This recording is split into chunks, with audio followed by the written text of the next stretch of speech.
सदाशिवसमारम्भां शङ्कराचार्यमध्यमाम् अस्मदाचार्यपर्यन्तां वन्दे गुरुपरम्परां श्रुतिस्मृतिपुराणानाम् आलयं करुणालयं नमामि भगवत्पादं शङ्करं लोकशङ्करं शङ्करं शङ्कराचार्यं केशवं बादरायणं सूत्रभाष्यकृतौ वन्दे भगवन्तौ पुनः पुनः ईश्वरो गुरुरात्मेति मूर्तिभेदविभागिने व्योमवद्व्याप्तदेहाय दक्षिणामूर्तये नमः। श्रीचिद्घनगणेशाय नमो मह्यं सुखनित्यं स्वप्रकाशं व्यापकं नामरूपयोः अधिष्ठानं बुद्ध्यबोध्यं बुद्धेर्दृक्यत्व निर्मलम् अपारं सर्ववेदान्तवेद्यं प्रत्यक्परं महः तदेवान्नमत्तोऽन्यदिति मे निश्चिता मतिः। श्री गुरुभ्यो नमः।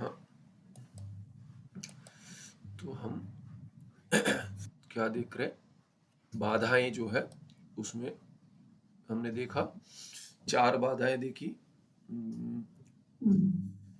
हाँ, यहाँ पे लय विक्षेप कषाय रसास्वाद।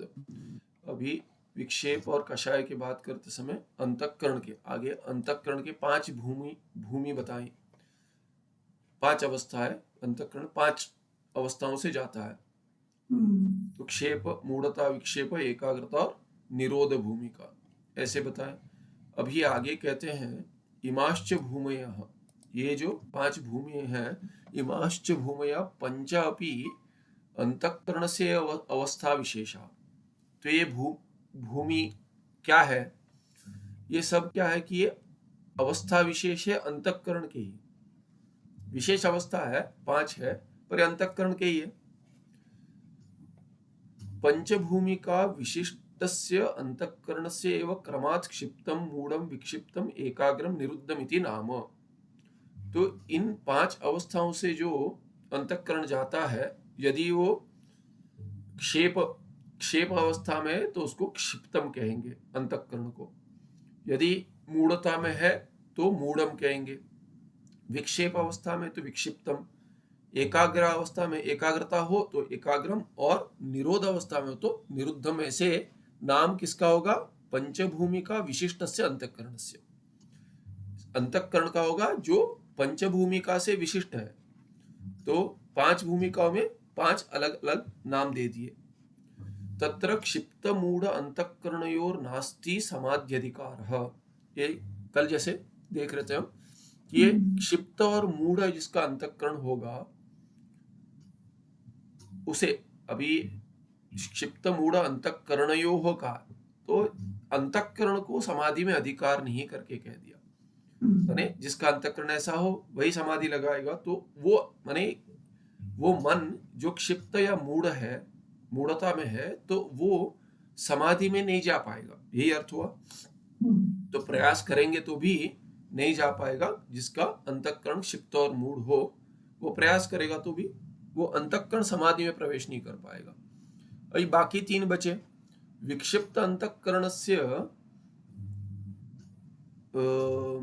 ऐसे तो ये अंतःकरण नहीं प्रवेश करेगा। विक्षिप्त मूढ़ अंतःकरणयोः, इसको बहुरी लेंगे तो क्षिप्तम अंतःकरणम यस्य और मूढ़म अंतःकरणम यस्य, ऐसे 2 क्षिप्त अंतःकरण और मूढ़ अंतःकरण बने, उनका द्वंद्व करेंगे तो क्षिप्त मूढ़ अंतःकरण करणौ हो जाएगा। क्षिप्त मूढ़ अंतःकरणौ करके समास हो जाएगा। तयोः नास्ति समाधि अधिकार, तो प्रवेश नहीं कर पाए, इसीलिए उसे अधिकार नहीं है जिसका अंतःकरण क्षिप्त या मूढ़ हो। विक्षिप्त अंतःकरण से तीसरा जो है जिसमें विक्षेप हो रहा है, वो समाधि से बाहर आ चुका है और विक्षेप चल रहा है, तो कहते हैं विक्षिप्त अंतःकरणस्य तु अधिकार अस्ति, उसे तो अधिकार है। तो जो प्रयास कर कर समाधि, जैसे हमने उदाहरण देखा तो चिड़िया जैसे घर में जाकर वो उसको स्थल नहीं मिला जहां पे उसको भय इत्यादि दोष न हो, ऐसा स्थल नहीं मिला, वैसे ही इसे आनंद प्राप्ति नहीं हुई। समाधि जो लगाने का प्रयास करा उसको आनंद प्राप्ति नहीं हुआ, इसीलिए वो बाहर आ गया, विक्षिप्त हो गया अंतःकरण उसका। तो वैसे विक्षिप्त अंतःकरण से तो अधिकार अस्ति कुत्र समाधौ, समाधि में अधिकार है। एकाग्र निरुद्ध अंतःकरणयोः संभव समाधि काले, तो कहते ये एकाग्र और निरुद्ध ये समाधि काल में ही होते हैं, एकाग्रता होती है और निरोध रूप समाधि हो जाती है। तो ऐसे पहले दो को अधिकार नहीं है और बाकी तीनों को अधिकार है। और आगे कहते हैं एतत् सर्वं योग शास्त्रे विस्तरतः कथ्यते। तो कहते हैं योग शास्त्र में आता है और मांडुक्य कारिका में भी एक क्षिप्तम मूढ़म इत्यादि निरुद्धम ऐसे कुछ कहा गया है, क्षिप्तम विक्षिप्तम इत्यादि अंतःकरण का मांडुक्य कारिका में भी भगवान गौड़पादाचार्य थोड़ा विश्लेषण करते हैं अंत में। अत्र आक्षेप, अभी यहाँ पे आक्षेप लेते हैं, ननु रागादि दोष दूषितम अंतःकरणम क्षिप्तमेव वर्तते। तो कहते हैं ये एक क्षिप्त अंतःकरण का क्या आपने लक्षण बताया, अवस्था क्या है, क्षिप्त क्षेप जहां होता है अंतःकरण की क्या अवस्था, वहां पे आपने क्या बताया, रागादि दोष युक्त होगा, तो दोष से दूषित हो गया अंतःकरण, इसको क्षिप्तम कह दिया। और क्षिप्त अंतःकरण से योगे अधिकार एव नास्ति इति उक्तम, और ये भी कह दिया कि क्षिप्त अंतःकरण जिसका है उसको योग में माने समाधि में अधिकार नहीं है, ऐसे कह दिया आपने, ये कहा। तो रागादि दोष दूषित अंतःकरण जिसका है उसका उसकी अवस्था, अंतःकरण की अवस्था क्षिप्त हो गई, उसको योग में अधिकार नहीं है। तत्कथम रागादि दोष रूप कषाय समाधि विघ्न रूप इत्युच्यते। तो कहते हैं जिसको अभी, और कषाय का भी लक्षण दिया था, कषाय क्या कहा गया, देखिए पीछे जाकर देखेंगे कि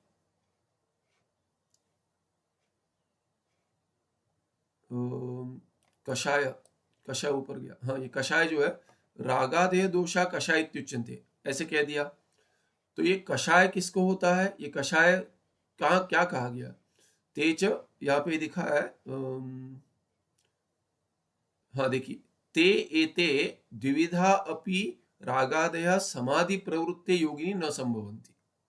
ये कषाय रागादि दोष युक्त जो होगा वो समाधि प्रवृत्त जो होगा उसमें नहीं होगा। अभी आपने कह दिया रागादि ही कषाय है और रागादि दोष दूषित अंतःकरण को कहेंगे क्षिप्त अंतःकरण। तो क्षिप्त अंतःकरण को समाधि में अधिकार नहीं कहा। अभी कहते हैं ये तत्कथम रागादि दोष रूप कषाय, कषाय तो रागादि दोष कोई कषाय कह दिया बाह्याभ्यंतर भेद से, और आपने कह दिया रागादि दोष दूषित अंतःकरण को क्षिप्त कह दिया और उसको अंतःकरण में वैसे अंतःकरण वाले को योग में अधिकार नहीं कह दिया। अभी समाधि में जिसका अधिकार नहीं है और कषाय वाले को समाधि में अधिकार नहीं है, ऐसा अर्थ हो गया। तो अभी कहते तत्कथम रागादि दोष रूप कषाय जो है समाधि विघ्न रूप इत्युच्यते। तो समाधि का विघ्न बनेगा कैसे कह दिया, जिसको अधिकार ही नहीं है, कषाय युक्त रागादि कषाय हो गए, रागादि दोष युक्त अंतःकरण को समाधि में अधिकार नहीं है कहा, है ना। और रागादि का अर्थ कषाय कर दिया बाह्याभ्यंतर भेद से, तो कषाय युक्त अंतःकरण को समाधि में अधिकार नहीं है, ऐसा अर्थ हो गया। और आपने कह दिया पहले क्या है कि जो विघ्न चतुष्टयमी का समाधि में 4 विघ्न होते, उसमें क्या कह दिया आपने, कषाय एक है।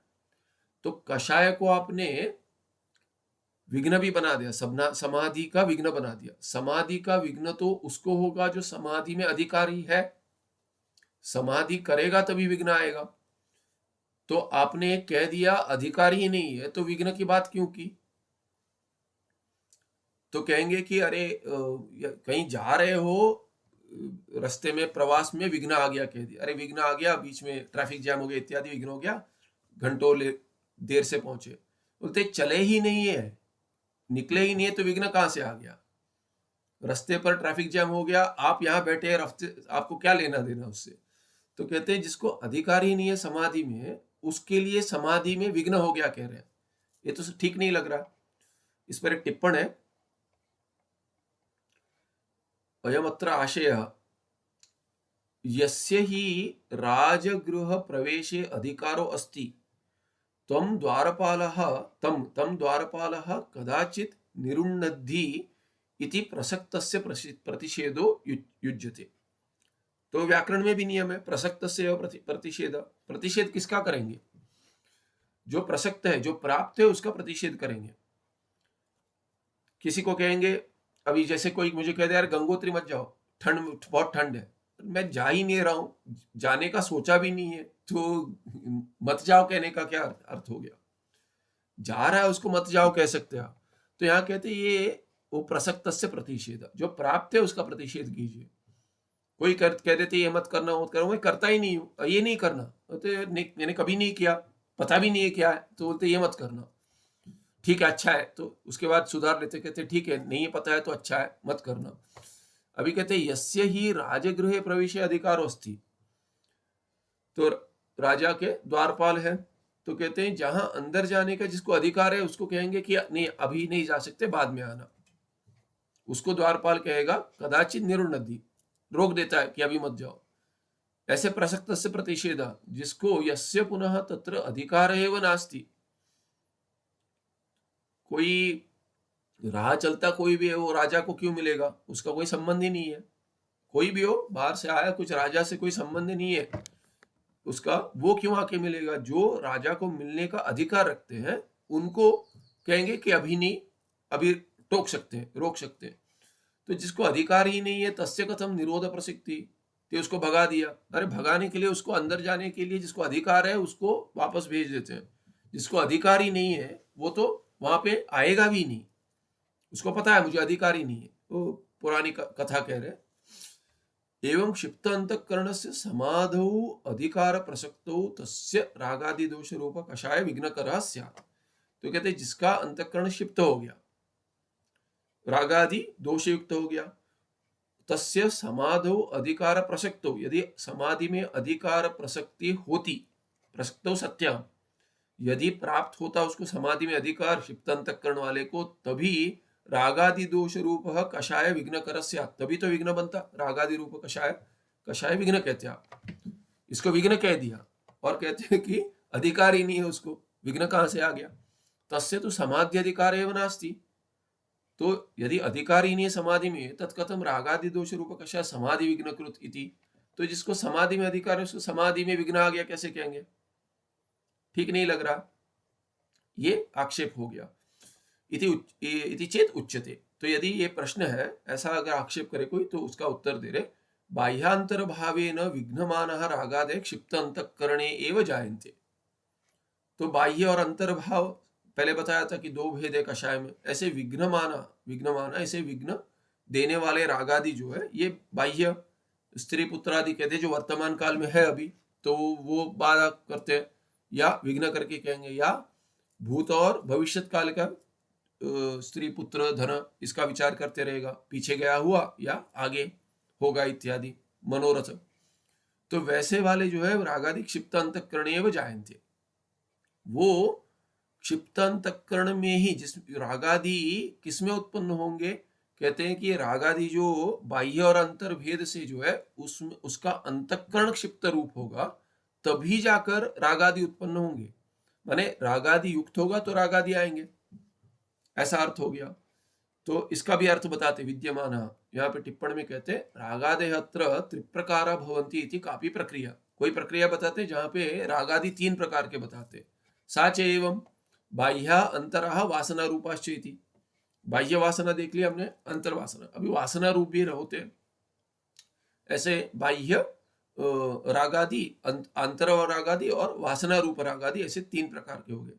बाह्य प्रवृत्ति हेतुभूता रागादय बाह्य उद्युक्ता इति उच्यन्ते, तो इति च उच्यन्ते, तो या तो बाह्य कहेंगे या उद्युक्ता करके कहेंगे। किसको? बाह्य प्रवृत्ति के जो हेतु बनते, बाहर प्रवृत्ति का जो माने हटाकर अभी कुछ बाहर का कार्य करना है, शरीर के बाहर प्रवृत्ति हो जाती है, उसको क्या कहेंगे? बाह्य या उद्युक्त रागादि कहेंगे। मनोराज्यात्मका रागादय आंतरा आशात्मका इत्युच्यन्ते, आंतर कहेंगे या तो आशात्मक, आशा रूप से भीतर बैठे हुए मनोराज्य, कल्पना करता है कि ऐसे है, ये है, वो है, यहाँ गया था, मैं वहां गया था, इतना धन आ गया, इतने ऐसी पत्नी है, इतने बच्चे हैं, धन इतना है, उस वहां ऐसे घर बांधूंगा, और इत्यादि जो हमने वो न्यूरोसिस साइकोसिस जैसे देखा था, वैसा वाला उसमें रहता है, उस राज्य में रहता है, पीछे आगे जो भी है विचार करता वो। वासना रूप रागादि क्या है, कहते जन्मांतरेषु प्राग अनुभूत विषय रागादि संस्काराः वासना रूपा इत्युच्यन्ते। इसी जन्म में अनुभव नहीं किया है तो मनोराज्य का अभी अभी का नहीं चल रहा होगा, इसीलिए कहते हैं कि क्या ये वासना भी जो बैठी है अभी उद्भूत रूप में नहीं है।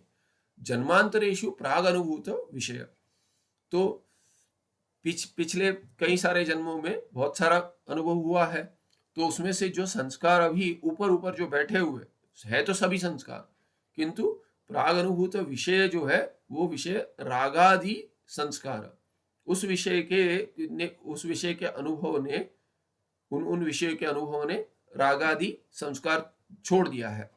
अंतःकरण में वो अभी वासना रूप से उद्भूत हो सकते हैं, नहीं भी हो सकते, जो भी उद्भूत होंगे उनको वासना कहेंगे। और इसलिए कहते हैं वासनाश्च उद्बुद्ध अनुद्बुद्ध भेदेन द्विविधा। तो वासना क्या कहेंगे, उद्बुद्ध कहेंगे, अनुद्बुद्ध कहेंगे, माने जो प्रकट हो गए, जो प्रकट नहीं हुए। प्रकट नहीं हो तो अनंत है, वास्तविक तो अनंत है, पर ऐसे भेद कर सकते हैं कि इस जन्म में जो प्रकट हुए हैं और जो प्रकट हो सकते हैं पर अभी नहीं हुए, ऐसा भी भेद कर सकते हैं, क्योंकि अनंत है, अनंत है माने सभी वासना है। तो जो प्रकट नहीं हुए वो तो सभी है, जो प्रकट हो गए उसको छोड़कर बाकी सब अनुद्भूत कहेंगे, ऐसा भी भेद देख सकते हैं। ठीक है, किंतु इतना ही है कि उद्बुद्ध वासना ही विघ्न करती है, अनुद्बुद्ध है तो विघ्न कैसे करेंगी। तो उद्बुद्ध वासना जो प्रकट होती है वो विघ्न बनती है। तन निरूपण च विद्यारण्य स्वामी कृते जीवन मुक्ति विवेके द्रष्टव्यम। तो इन्होंने बता दिया कि हमने ये सब अभ्यास किया है, ऐसा ऐसा मोटा मोटा है, आपको चाहिए तो आप देख लो, आपको चाहिए तो विद्यारण्य मुनि के जीवन मुक्ति विवेक में देख लीजिए। क्योंकि ये तो इधर विश्लेषण करेंगे तो ये, और एक वहां जो कहा गया उसका विश्लेषण यहाँ क्यों करेंगे, तो ऊपर ही ऊपर बता दिया जो यहाँ चाहिए। वहां पे तो क्या है, जो कर रहा है जीवन मुक्ति के लिए बाधा बन रही है तो उसके लिए बताया सन्यासी को क्या करना चाहिए इत्यादि, 4 अध्याय में इत्यादि बता दिया। तो अभी क्या कहते हैं, ये टिप्पण में हो गया विद्यमान बाह्यांतर भावेन विद्यमान, तो बाह्य अंतर वासना रूप करके भी इन्होंने कह दिया, वो अंतर ही होगा, पर अंतर और वासना में इन्होंने भेद कर दिया टिप्पणकार ने। तो क्या कहते हैं, बाह्यांतर भावेन विद्यमान रागादय क्षिप्त अंतःकरणे एव जायन्ते। क्षिप्त अंतःकरण में उत्पन्न होंगे रागादि, बाकी हैं उसमें उत्पन्न नहीं होंगे। तस्य च अंतःकरणस्य अधिकारः नास्ति योगे। उस अंतःकरण को योग समाधि में अधिकार नहीं है, कह रहे। तथापि, तो आपने विघ्न क्यों कह दिया, ठीक है वो तो मैं समझ गया, कहता है पूर्व पक्षी, आपने पहले भी बताया, वही बता रहे हो आप कि जो बाह्य अंतर्भाव से विद्यमान रागा जो वो क्षिप्त अंतःकरण में उत्पन्न होते हैं, माने क्षिप्त, उसी से वो क्षिप्त होता है, क्षिप्त अंतःकरण हो तो उसी से। अभी देखिए जैसे अब ये इसमें थोड़ा तर्क की दृष्टि देखिए, तो कहते हैं अभी गंधवती पृथ्वी, ठीक है, गंधवती पृथ्वी कहेंगे, तो ये गंध कहां रहेगा, पृथ्वी में रहेगा, ये लक्षण हो गया पृथ्वी का। पृथ्वी वो है जिसमें गंध रहता है, अभी कहेंगे गंध पृथ्वी में रहेगा। तो अभी प्रश्न पूछेंगे कि ये गंध किस पृथ्वी में जाके बैठता है, क्योंकि सिद्धांती नैयायिक को पूछेगा कि ये जो आपका गुण है इसको गुण मानेंगे, गंध को गुण मानेंगे, किसका, पृथ्वी का। तो पृथ्वी द्रव्य हो गया, पृथ्वी द्रव्य में गंध गुण रूप से बैठेगा और दोनों में भेद है कहेंगे।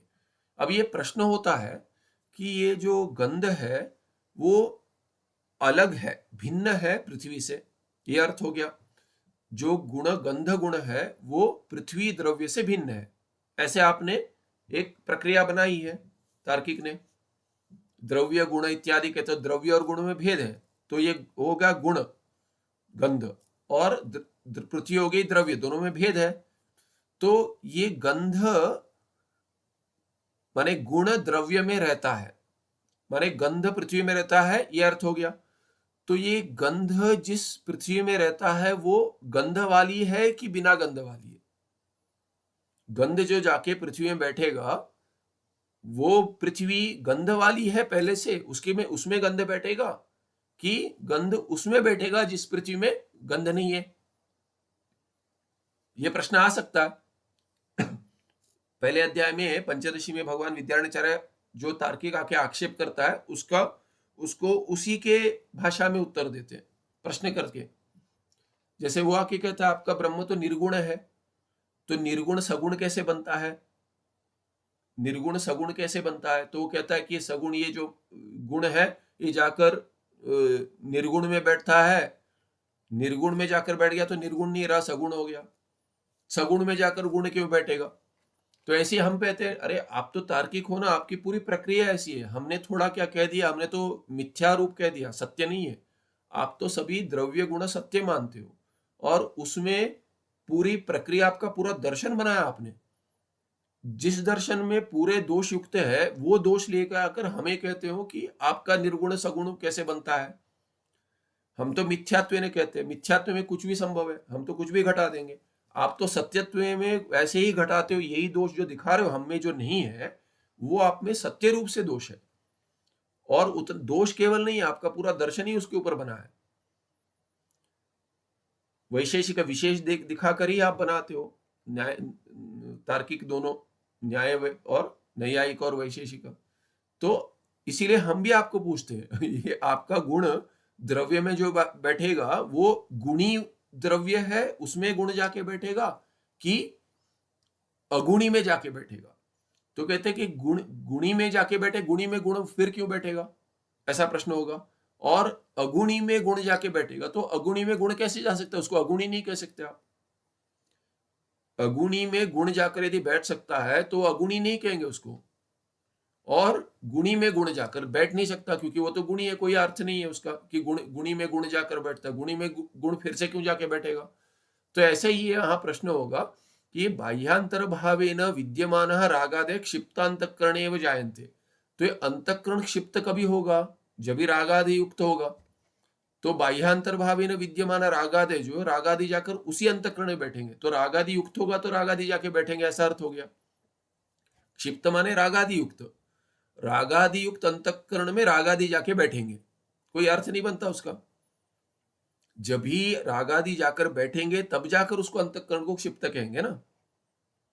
तो इसीलिए ये अर्थ लेना चाहिए कि जब ये रागादि उस अंतकरण में आते हैं जिसमें पहले से माने वासना से उत्पन्न होता है, वासना होती है तो रागादि प्रकट होंगे, वही उद्भूत जाके बैठे माने उसमें उद्भूत रूप से रागादि में के कार्य रूप में आ जाएंगे वो, ऐसा अर्थ लेना चाहिए। बाहर से आकर नहीं बैठ रहे, रागादि उत्पन्न हो रहे ना, वासना ही प्रकट हो रही है और कुछ नहीं है। तो ये अर्थ लेना चाहिए बाह्यांतर भावेन विद्यमान रागादि क्षिप्त अंतःकरणे एव जायन्ते। या ये ले सकते हैं रागादि किसके लिए हुआ, उसको राग है, इसको राग कहते हैं, अंतःकरण में उद्भूत, वैसा अंतःकरण जिसका है उसमें रागादि देखेंगे, उस व्यक्ति में करके भी कह सकते हैं। पर यहाँ पे आगे अंतःकरण से अधिकार नास्ति कह दिया, अंतःकरण में घटा है, अंतःकरण वाले में नहीं घटा है यहाँ पे आगे, तस्य च अंतःकरण से अधिकार नास्ति योगे करके। ठीक है, तो इतना लेना चाहिए कि ये कैश 22 सिचुएशन है कि ये पहले कौन आया, ऐसे नहीं ले माने बीजांकुर न्याय कैसे घटाएंगे। तो कहते हैं रागादि युक्त पहले से वो है तो उद्भूत हो गए तो उसको रागादि युक्त कहेंगे। वासना प्रकट होती है रागादि के रूप में, ऐसे कहेंगे। पहले तो वासना है करके प्रकट होती है, फिर उसमें इच्छा या द्वेष उत्पन्न हो गया तो उसको राग द्वेष उत्पन्न हो गया कहेंगे।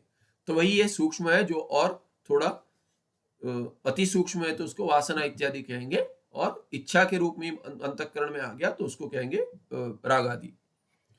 ठीक है, तो उसको उस अंतःकरण को योग में माने समाधि में अधिकार नहीं है, फिर भी तो अधिकार नहीं है तो विघ्न कैसे बना, यही प्रश्न था ना।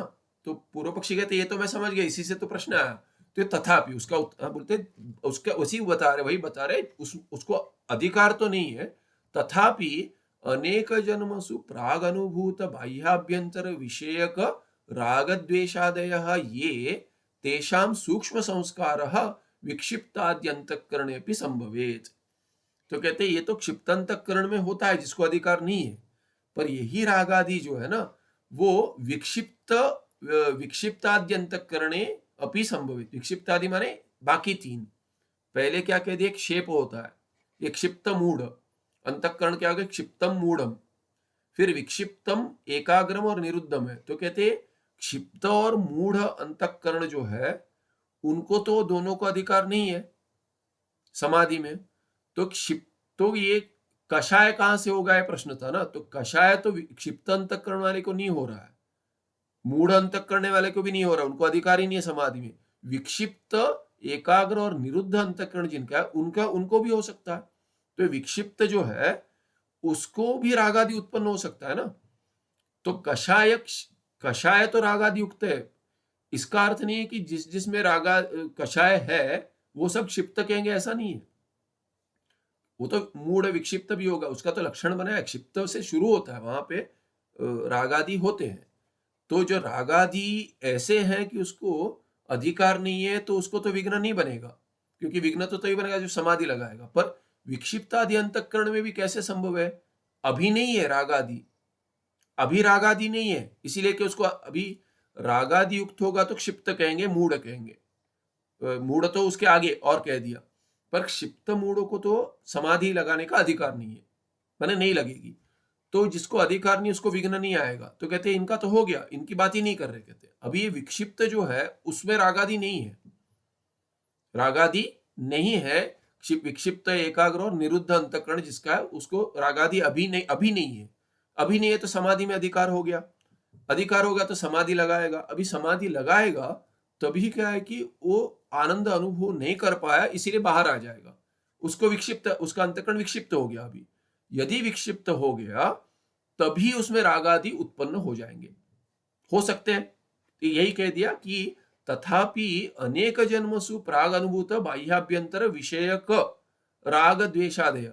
तो अभी वासना तो है, प्रकट नहीं हुई है, या प्रकट हो भी गई है, हो गई है तो भी क्या है कि वो विचार कर रहा है, विचार कर रहा है कि ये मुझ में वासनाएं है, पर इसको मैं फलित राग आदि में होने नहीं दूंगा, मुझे इच्छा नहीं है।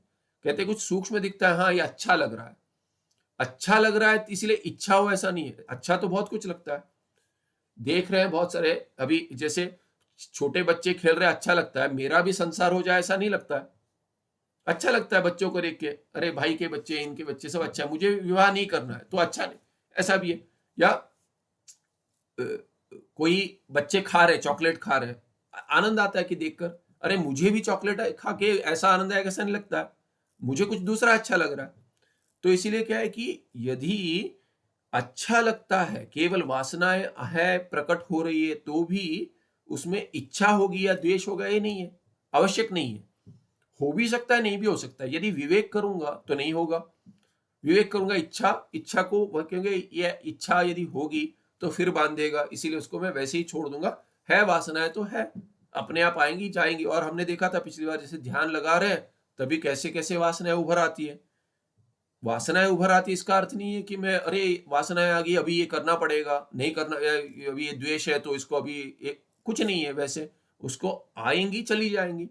तो यदि वैसे नहीं कर पाया तो विक्षिप्त अंतःकरण जिसका है उसको आनंद अनुभव नहीं हुआ, तो बाहर आएगा। यदि वासना उत्पन्न हो गई और लगा, वासना उद्भूत हो गई, प्रकट हो गई, और लगा कि इसमें रस है, कुछ आनंद इससे मिल सकता है, वहां नहीं मिला अंदर, तो अभी ये कर लेते, ये कुछ कर लेते, जो वासना उद्भूत हो गई, प्रकट हो गई, हाँ इससे आनंद प्राप्त हो जाए, तभी विक्षिप्त अंतःकरण वाले को तभी राग आदि उत्पन्न हो सकते हैं। पहले नहीं थे, समाधि लगाने से ध्यान कर रहा था तभी नहीं थे, ध्यान से बाहर जब भी आ गया उसमें आनंद नहीं मिला, तो आनंद नहीं मिला तो बाहर जैसे भय आदि उत्पन्न फिर से हो सकते हैं, ऐसे इसमें हो सकते हैं।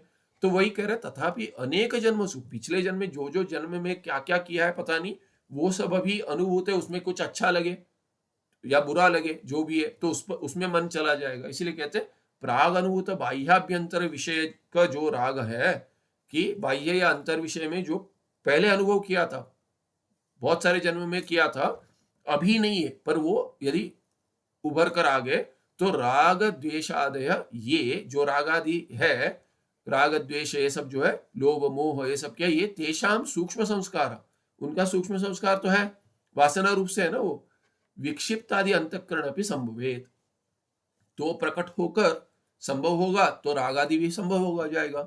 तस्मात क्या है, राग द्वेषादि नाम न कषायति नाम।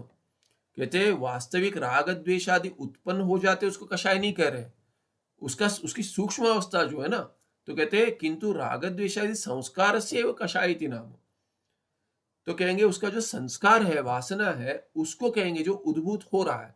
राग आदि हो नहीं हो, उसको उत्पन्न हो सकते हैं। इसीलिए क्या कहते हैं, उस दृष्टि से कह दिया कि विक्षिप्त अंतःकरण जिसका है उसको कषाय हो जाएगा विघ्न रूप से, और दूसरा जो है उसको प्रकट होकर राग आदि तो पहले से उसी में है, वो वासनाएं और उद्भूत प्रकट होकर उसने काम भी कर लिया, उसके ऊपर इच्छा द्वेष हो गया, तो और माने इसी जन्म में, पिछले जन्म के संस्कार अभी आ रहे हैं, पर इस जन्म में भी कर रहा है, उसी में है, राग आदि में है वो।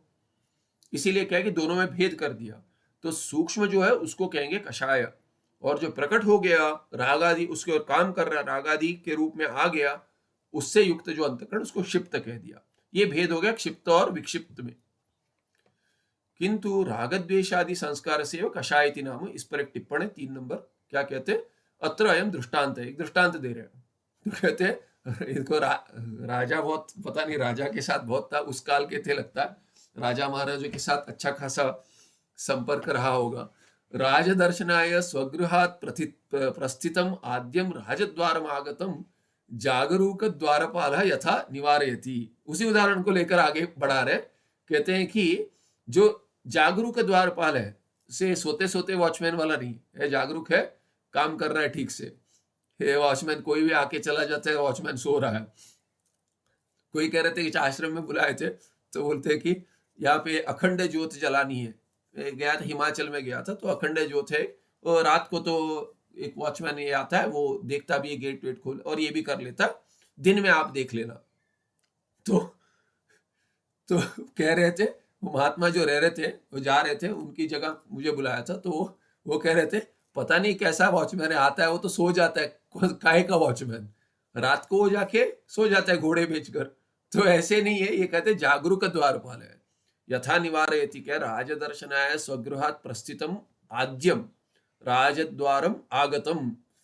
कौन है वो, ये राज दर्शन के लिए, राजा के दर्शन के लिए अपने घर से जो निकला है, उसको क्या, आद्यम राजद्वार में आगतम, राजद्वार आ गया, जो पहला द्वार आ गया, वहां पे जागृत द्वारपाल यथा निवारयति, पहले द्वार से भगा देता है।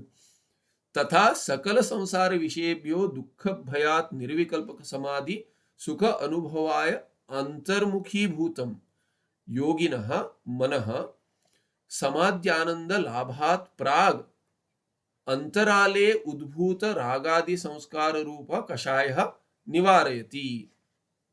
तो कहते हैं क्या है कि वैसे ही उदाहरण में क्या है, तथा वैसे ही क्या है, सकल संसार विषयेभ्य, सभी संसार विषय से, पंचमी विषयेभ्य दुख भयात, दुख भयात की संसार विषयों से जो दुख होता है, सकल संसार विषय से दुख प्राप्त ही होता है, ये विवेक हो गया उसको।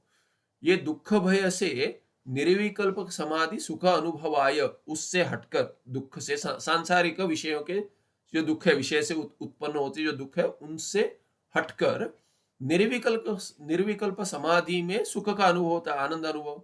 उस अनुभव के लिए, अनुभवाय चतुर्थी उसके लिए, तादर्थ्य अंतर्मुखी भूतम योगिना मन। मन क्या है, ये योगिना षष्ठी है, मन क्या है, जो मन अंतर्भूत है। तो अंतर्मुखी भूतम विशेषण है मन का, किसका मन, योगी का। योगी का मन जो अंतर्मुख हो गया है, क्यों हो गया है, क्योंकि योगी ये चाहता है, निर्विकल्प समाधि चाहता है, उसका सुख चाहता है, और सांसारिक जो विषय है, उन सभी विषयों से जो दुख उत्पन्न होता है, उससे हटाकर मन यहां जाना चाहता है, उसका मन को ले जाना चाह रहा है। इसीलिए वो मन समाधि आनंद लाभात प्राग, समाधि लाभ, आनंद के लाभ होना, उसी के लिए निकला है। पर उसके पहले क्या हुआ, अंतराले उद्भूत रागादि संस्कार रूप कषाय निवारयति। तो एक कषाय द्वारपाल है, राजा आनंद है, समाधि आनंद राजा है। तो राजा को मिलने से पहले भगा दिया, राज दर्शन के लिए निकला था, तो ये आनंद के लिए निकला है। तो कषाय वहां बीच में बैठा हुआ है, विघ्न, द्वारपाल विघ्न है इसके लिए। बोलते हैं अरे वो जाएगा तो मैं अंदर भागकर जाकर राजा से मिल लूंगा, दर्शन कर लूंगा, मिल लूंगा ना, दर्शन करना है, केवल देखना है। किसी ने बताया बहुत सुंदर होता है, ये होता है, ये होता है, वो होता है, हमने कभी देखा नहीं, तो बोलते चलो जाकर देखते हैं। द्वारपाल ने भगा दिया। तो कहते हैं समाधि का आनंद, अरे ये कुछ आनंद नहीं है, समाधि का आनंद जितना आनंद तुमने किया है ना आज तक, सभी मिलाकर उससे कितना गुना होगा, 100,000 भी नहीं, जितना गिन नहीं सकते उतना गुना वो किसी ने बता दिया। दर्शन के आनंद के लाभ के लिए समाधि लगा रहा है, कषाय ने भगा दिया, ऐसे कह रहे। तो पर्सोनिफाई कर दिया कषाय को। ये कषाय क्या है? उद्भूत राग आदि संस्कार रूप है। वो द्वारपाल क्या है कि तुम्हारा प्रारब्ध ही ये बैठा है वहां पे, द्वारपाल बनकर बैठा है, तुम्हारा प्रारब्ध मिलने नहीं देगा राजा को। वैसे ही क्या है कि उद्भूत राग आदि संस्कार रूप क्या है कि आपका ही है, आपके जो संस्कार है, जो आपने कर्म किया है, वो प्रारब्ध यहाँ पे वासना रूप में जो बैठा है, उद्भूत राग आदि संस्कार रूप कषाय निवारयति। ये हो गया कषाय यह करके दिया है पे। ये तो ये उद्भूतम मनः जो है ये द्वितीय होगा, द्वितीय विभक्ति है। निवारयति, कषाय निवारयति, किसको निवार करता है? ये मन को निवारण कर देता है, जो मन वहां जाना चाह रहा है उसको भगा देता है। तस्मात् सह एव समाधि विघ्न इत्युच्यते, इसी को समाधि का विघ्न कहते। विक्षिप्त आदि अंतःकरण में संभव है। तो ये हो गया तीसरा टिप्पण।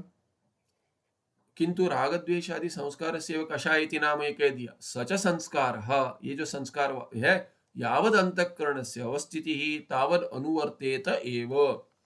अभी ये कहते हैं संस्कार जो है ना, ये जब तक अंतःकरण रहेगा, अंतःकरण की अवस्थिति रहेगी, तब तक वो रहेगा ही रहेगा। अंतःकरण में संस्कार वासना तो होंगे ही होंगे, अच्छे है बुरे है जो भी है वो है। अंतःकरण होगा तो वासना होगी। यद्यपि समाध्यवस्थायाम अपि अंतःकरण वर्तते एव तथापि। तो क्या कहते हैं? समाधि, अभी कहते समाधि में विघ्न कह दिया आपने, समाधि में विघ्न पहले कह दिया आपने, रागादि को कषाया।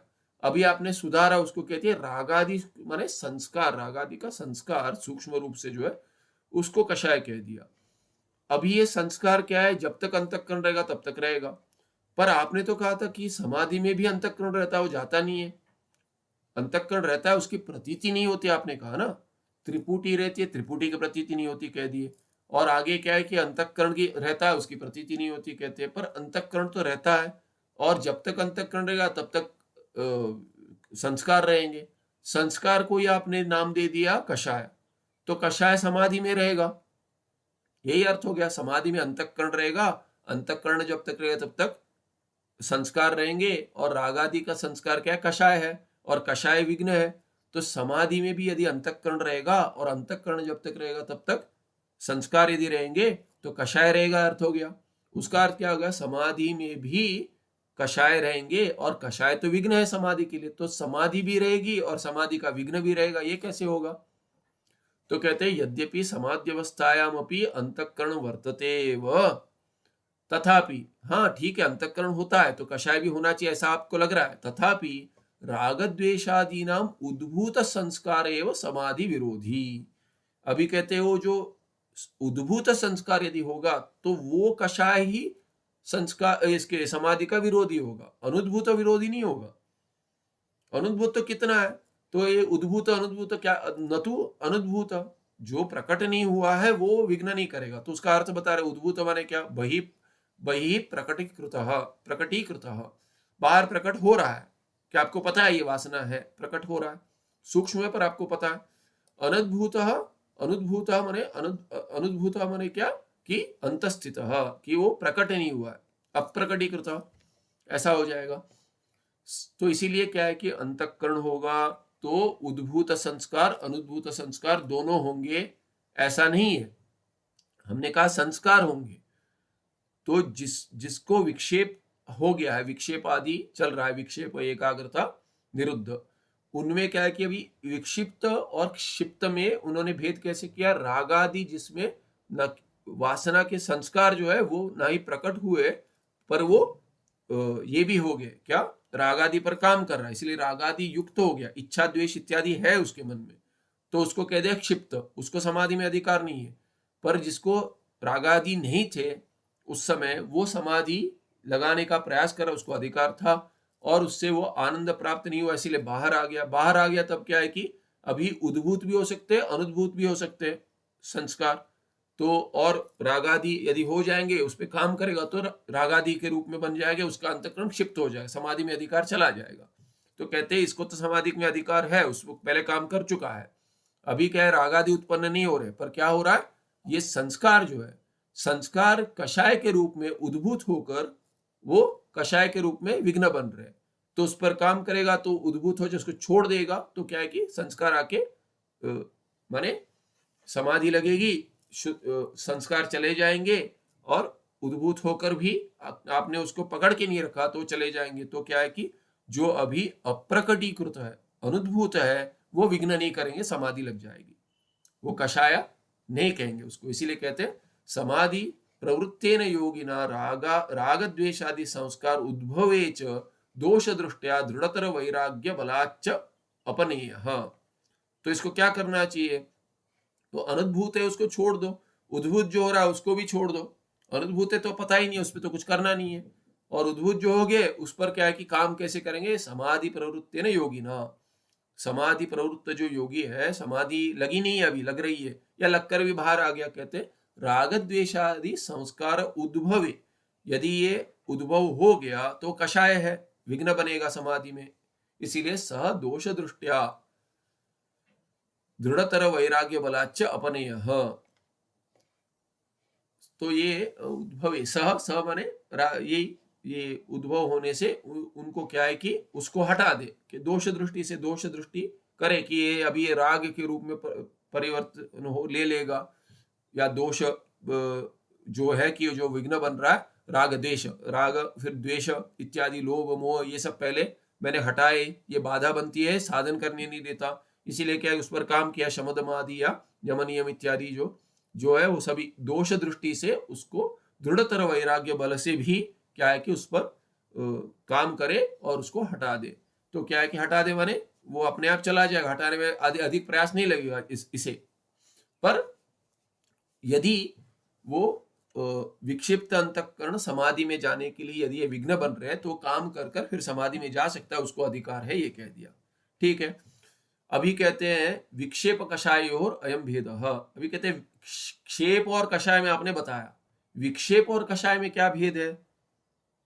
क्योंकि विक्षेप का क्या लक्षण, क्षेप का तो रागादि युक्त करके कह दिया, और इधर विक्षेप को क्या कह दिया? ध्याने प्रवृत्तस्य चित्तस्य कदाचित बाह्य प्रवृत्ति ही विक्षेप इति कथ्यते। पहले ये क्षेप कह दिया था, यहाँ पे क्षेप कह दिया, कि क्षेप और कषाय में अंतर कर दिया। क्षेप क्या हो गया? रागादि जो अंतःकरण में है, और उसके सूक्ष्म जो अवस्था है कषाय, वो उसको कषाय कह दिया। सूक्ष्म जो संस्कार है रागादि का, उसको कषाय कह दिया। इन दोनों में तो भेद कर दिया आपने। अभी कहते हैं कि ये जो विक्षेप कह दिया वो तो ध्याने प्रवृत्तस्य चित्तस्य कदाचित बाह्य प्रवृत्ति, उसको विक्षेप कह दिया, बाह्य प्रवृत्ति कह दिया, उसको विक्षेप कह दिया, संस्कार को कषाय कह दिया। तो उन दोनों में क्या अंतर है? तो यहाँ कहते हैं विक्षेप कषाय और अयम भेद, उनमें उन दोनों में ये भेद है। बाह्य विषय आकार वृत्ते है विक्षेप इति नाम। तो कहते हैं बाहर जो विषय है उसके आकार की वृत्ति बनेगी, उसको विक्षेप कहेंगे। बाह्य प्रवृत्ति हो रही है, उसी को विक्षेप कहा है। और योगिनः प्रयत्नवशाद अंतर्मुखी भूतायाम अपि वृत्तौ रागादि दोषाणाम उद्भूत संस्कारात् सा प्रतिबद्धा सती ब्रह्मन विषयी करोति स एव संस्कारः कषाय इत्युच्यते। तो अभी और सूक्ष्म बता रहे, इसमें क्या कह रहे हैं कि रागादि का संस्कार जो है उसको आपने कषाय कह दिया। अभी कहते हैं वो क्या है?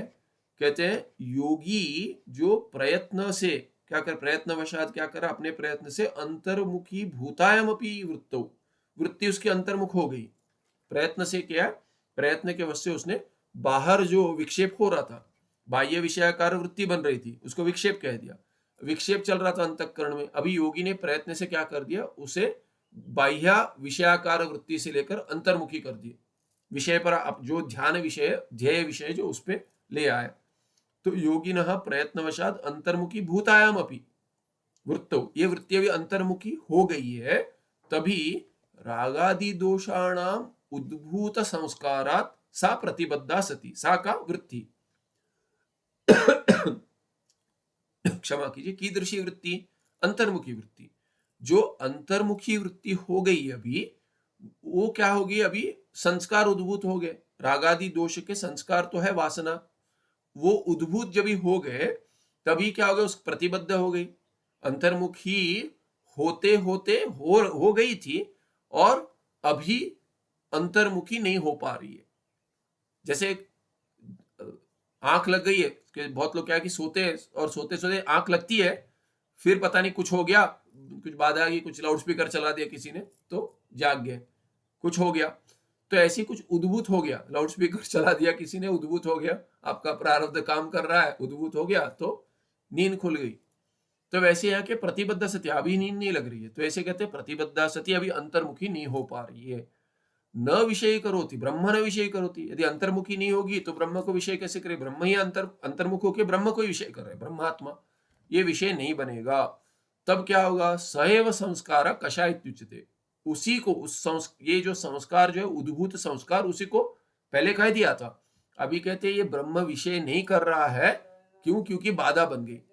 हाँ जी, तो ये बाधा बन गया, इसीलिए क्या है कि इसको कषाय करके कह दिया। एक सेकंड,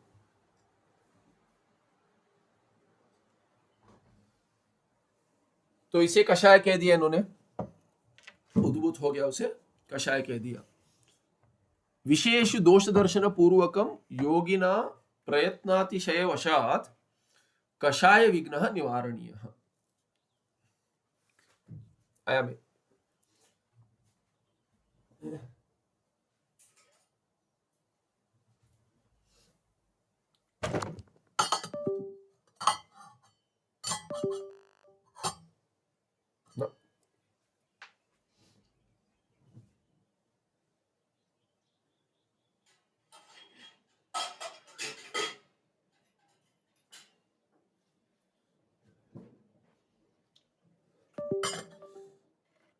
क्या शब्द आ रहा है पता नहीं यहाँ पे। तो क्या कहते हैं कि अभी ये कषाय जो है और विक्षेप में भेद कर दिया। पहले क्षेप और कषाय में क्या था? अभी विशेष दोष दर्शन पूर्वकम योगिना प्रयत्न अतिशय वशात कषाय विघ्न निवारणीय। तो इस कषाय को कैसे हटाए? तो पहले कहा था ये दोष दृष्टिया दृढ़तर वैराग्य बलाच्च संस्कार अपनेय, तो यहाँ पे भी क्या वही उसी संस्कार की बात कर रहे हैं। अभी कहते हैं विषयेश दोष दर्शन पूर्वकम, यहाँ दोष दृष्टि कहते हैं, दोष दर्शन पूर्वकम। अभी कहते हैं योगिना प्रयत्न अतिशय वशात, यहाँ पे अधिक प्रयत्न करना पड़ेगा आपको, तब क्या है कि कषाय विघ्न का निवारण होगा, इसीलिए करना चाहिए, कह रहे निवारणीय अनियर प्रत्यय से। अब तो इतना हो गया, अभी कषाय तक इतना भेद कर दिया। अभी चौथा विघ्न बचा था। 4 विघ्न बताए थे,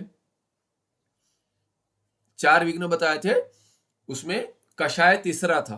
तो उसमें ये चर्चा चली अभी, क्षेप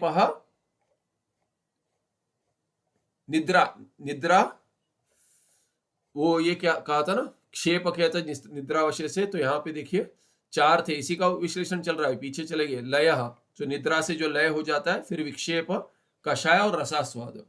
और ये विक्षेप कह रहे थे, कषाय कह रहे थे, तभी इसमें कषाय में भूमिका बताई। अंतःकरण के 5 भूमिकाएं होती है, तो उनमें से क्षेप विक्षेप इत्यादि था। पता नहीं क्या डिस्कनेक्ट हो रहा लगता है।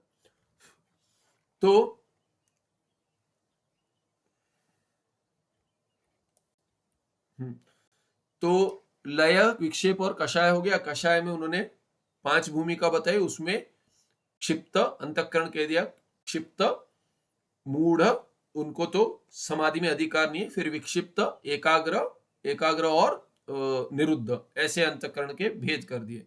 फिर उसमें से क्षेप और इसमें भेद किया उन्होंने, क्षेप क्षिप्त अंतःकरण और कषाय, उसमें भेद किया।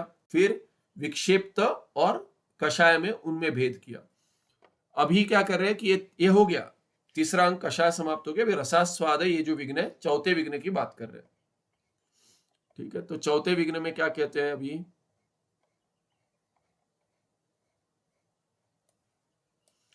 रसास्वाद, तो 482 में कहते हैं, 482 में कहते हैं योगिनः रसास्वाद योगिनः ब्रह्मानंद अनुभव जायते। ठीक है, प्रयास तो आनंद के लिए कर रहा है, तो समाधि में जो आनंद है उसी के लिए समाधि लगा रहा, तो योगी ना ब्रह्मानंद अनुभव जायते, ब्रह्मानंद अनुभव तो होगा योगी को। किस योगी को? जिस ये वेदांती योगी है, योगी माने यहाँ पे योगी योग दर्शन का योगी नहीं, वेदांत माने जो आनंद है सभी ब्रह्मानंद ही है, किंतु क्या है कि वो विषयानंद के रूप में नहीं है, और ना ही योगी का द्वैत सीमित अंतःकरण को ले, सीमित आत्मा को लेकर है, किंतु ये प्रत्येक आत्मा जो ब्रह्म से अभिन्न है। इसीलिए वेदांती जो महावाक्य के श्रवण मन निधिध्यासन में जो समाधि रूप निधिध्यासन कर रहा है उसके लिए कह रहे ब्रह्मानंद अनुभव जायते, उत्पन्न होगा। विक्षेप रूप दुख निवृत्तिश्च अनुभूयते, और क्या अनुभव होगा उसे? कहते विक्षेप रूप दुख निवृत्ति, ये विक्षेप रूप जो दुख है उसकी निवृत्ति होगी, उसकी निवृत्ति होगी, तो दुख की निवृत्ति और आनंद की प्राप्ति तो हो रही है। क्वचित दुख निवृत्त्यपि आनंदो क्वचित दुख निवृत्त्यापि आनंदो जायते। अभी कहते हैं कि बहुत सारा कुछ कार्य कर रहे हैं आप और समाप्त हो गया, बोलते बहुत बिजी हूं, बहुत बिजी हूं, अभी बात करने की फुर्सत नहीं है, बात करने की नहीं, क्या कहते हैं, मरने की फुर्सत नहीं है अभी, क्या तो बोलते कि यार ये थोड़ा समय दे दो बात कर दो, मरने की फुर्सत नहीं, कहाँ तो उतना मरने का समय नहीं है, कहते हैं मरने के लिए भी समय चाहिए, वो नहीं है हमारा, तो समाप्त हो गया तो क्या कहते हैं, कष्ट समाप्त हो गया। या बच्चे एग्जाम है, अरे बहुत पढ़ाई है, क्या करेंगे, परीक्षा समाप्त हो गई तो सारा दिन सोऊंगा मैं, तो उसमें भी आनंद है।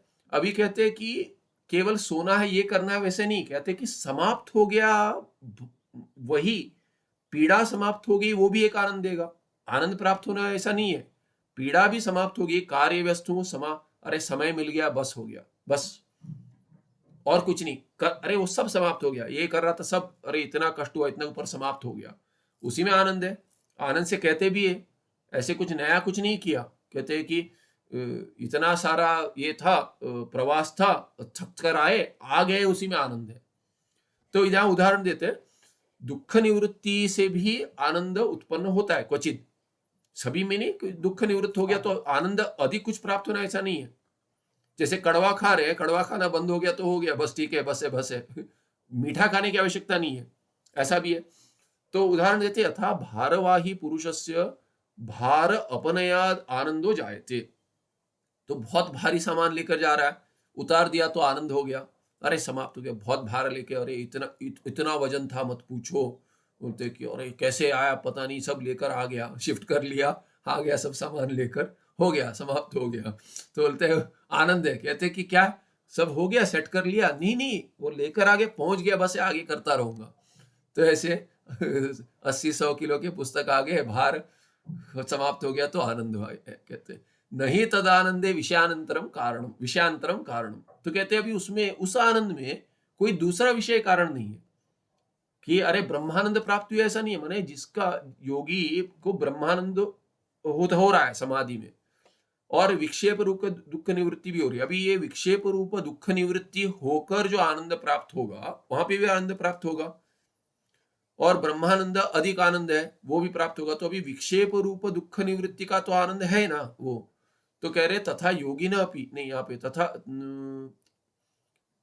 हाँ, तो नहीं तदानंदे विषयांतरम कारणम, तो ये भार जो लेकर जा रहा है उसका भार हट गया, वही आनंद है। अभी दूसरा कोई विषय आनंद के लिए उसको मिले ऐसा नहीं, विषयानंद प्राप्त नहीं हो रहा है, आवश्यकता भी नहीं है वहां पे, फिर भी आनंद हो रहा है ना।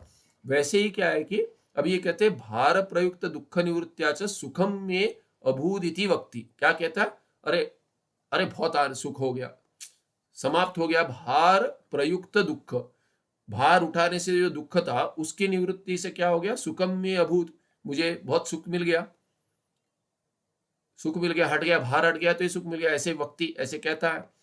तथा योगी न अपी, वैसे योगी भी जो है समाधि लगा रहा है, तथा योगी न अपी समाधौ विक्षेप जन्य दुख निवृत्त्यापि आनंदो जायेत, यहाँ पे आनंदो है, न डाल दीजिए, आनंदो जायेत। तो जो समाधि में योगी का अंतःकरण विक्षेप ले रहा है, विक्षिप्त अंतःकरण हो गया, अभी विक्षेप समाप्त हो गया तो विक्षेप से जो दुख हो रहा था, विक्षेप जन्य दुख, विक्षेप से जो उत्पन्न दुख था वो समाप्त हो गया, उससे निवृत्ति से क्या हो गया, आनंद उत्पन्न हो गया। इसमें अभी ब्रह्मानंद हो रहा है, ऐसे वो समाधि नहीं लगी है, उसको समाधि नहीं लगी है, विक्षेप समाप्त हो गया, विघ्न हटा दिया ना केवल, विघ्न हटा दिया। अभी जैसे उदाहरण देखते हो, रास्ते का विघ्न यदि हट गया, या वो राजा का उदाहरण था, द्वारपालक यदि हट गया, उसका अर्थ नहीं कि राजा का दर्शन हो गया, उसके लिए तो प्रयास करना है। तो द्वारपाल हट गया इसी में आना, ये चला गया चला गया, चलो विघ्न, ये अभी कोई रोकने वाला नहीं रहा। वो आनंद हो गया तो इधर नाचने के शुरू कर दिया, अरे नहीं रहा नहीं रहा, तो फिर आ जाएगा वो। तब तक अंदर चले जाओ तो बोलते समाप्त नहीं हुआ ना, वो राजा का दर्शन तो नहीं हुआ। जैसे यहाँ पे पहाड़ गिरता है तो रास्ता बंद है, विघ्न आ गया, जा नहीं पाए, तो आनंद तो आता है कि अभी धराली में बड़ा ये हुआ था, तो बोलते कि रास्ता बंद है, जा नहीं सकते, तो दुख है। तो अभी वो रास्ता बन गया, रास्ता बन गया तो क्या गंगोत्री थोड़ी ना पहुंच जाएंगे, हाँ जाना तो पड़ेगा।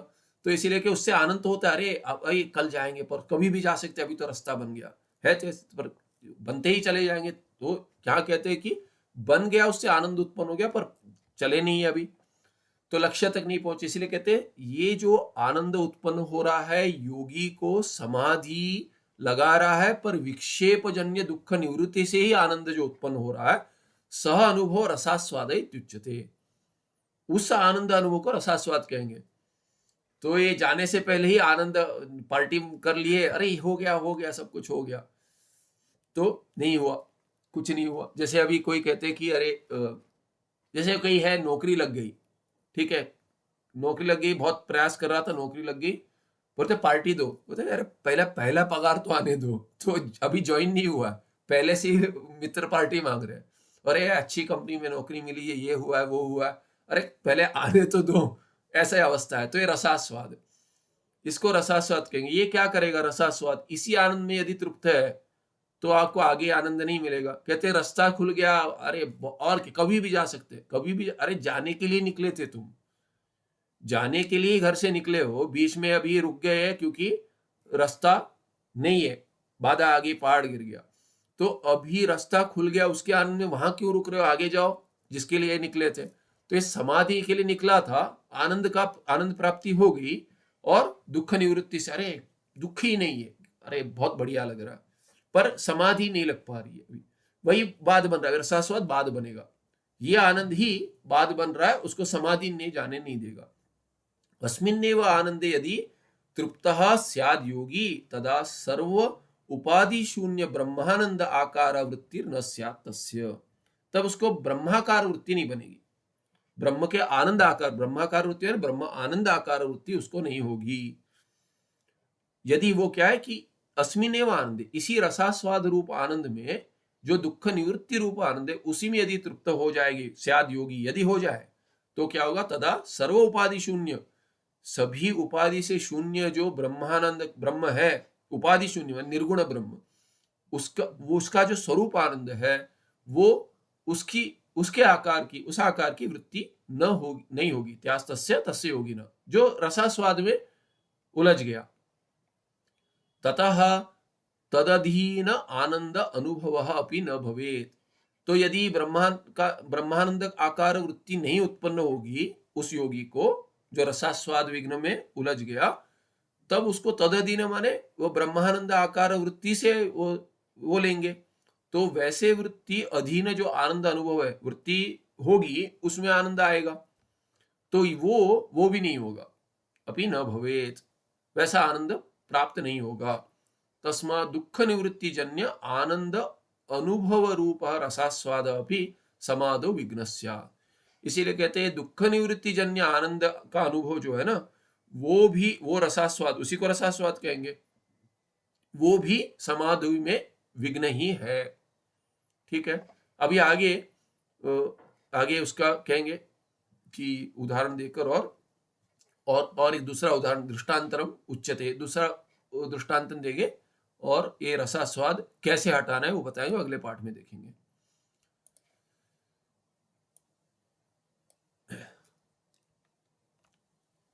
सुखम नित्यम सप्रकाशम व्यापकं नाम रूप अधिष्ठानं बुद्ध्य बोध्यं बुद्धेर्दृक्यत्व निर्मल अपारम सर्ववेदांत वेद्यं प्रत्यक् परम तदेवाहं नमत्वन्यदिति मे निश्चिता मतिः। नमस्ते, धन्यवाद।